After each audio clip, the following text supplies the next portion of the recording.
The SNP and the UK government have been battling it out in the UK's top court over whether the Scottish government can hold another independence referendum. The Supreme Court will now decide whether First Minister Nicola Sturgeon can run a second costly and divisive ballot as early as October of next year without the approval of Westminster. The SNP case argues the referendum is advisory and would have no legal effect on the union, while UK law officers say the Constitution is reserved to Westminster and is therefore a matter beyond the powers of Holyrood. Well, the fate now lies in the hands of 5 Supreme Court judges who are likely to take several months to produce their decision. But with Sturgeon flinging divisive and dangerous separatist rhetoric our way, could passive unionists allow the country to fall apart? Well, the man who coined that phrase, former Scottish editor of the Daily Telegraph, Alan Cochrane, joins me now. Hi, Alan. Good evening to you. Alan, do you think that the SNP have found a legal loophole here? I doubt it very much. I mean, the funny thing, absolutely hilarious thing, really, is their own law officer, the Lord Advocate in Scotland, she thinks there's no chance of the permission being granted. So she didn't say, yeah, go ahead, Nicola. They've passed it on to the Supreme Court in London to make the judgment. So, I mean, even the Scottish Government's advisors thinks you've no chance, Nicola. Yeah. I mean, this move, it's not really a legal one, is it? It's a political move. It's classic Sturgeon. Oh, absolutely, because, I mean, in a way, she'll probably hope that the justices in London will rule against her. And she'll say another dirty deed by an English court. But in fact, the top 2 judges in the Supreme Court are both Scots.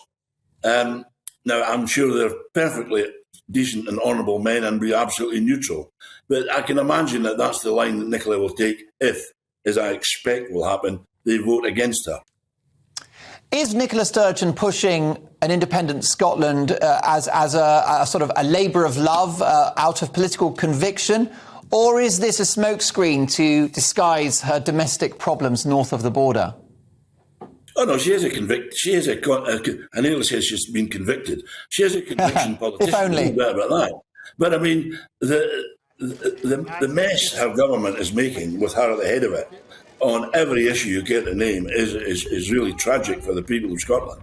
And it does give her an opportunity to deflect attention away from health, education, and all the other problems by concentrating on independence to the exclusion of everything else that people are concerned about. That's the problem for Scots, and it's time they did something about it. Alan, should Westminster consider a Lance the Boyle approach in which they grant Scotland a referendum, which the SNP lose, which ends the political career of Nicola Sturgeon and damages the SNP?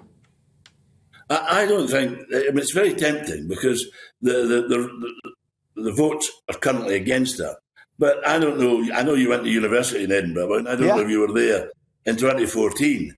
But it was a vicious election, referendum. No. It wasn't nice. It was people who were harassed and got a lot of dirt thrown at them by the nationalists. The idea that this will be some fair and beautiful event, as Nicola claims, is nonsense. It won't be nice, and we don't need it. We had it 8 years ago, and it was a decisive result.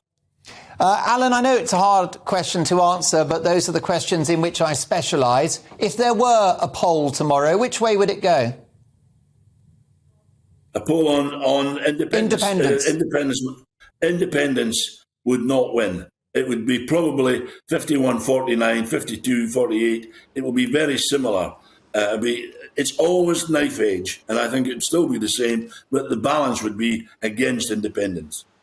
Alan, I'm pretty confident that our conversation is going to go viral on the internet. Do you know why? Our conversation just now? Yeah. Well, because we're interesting people, I suppose.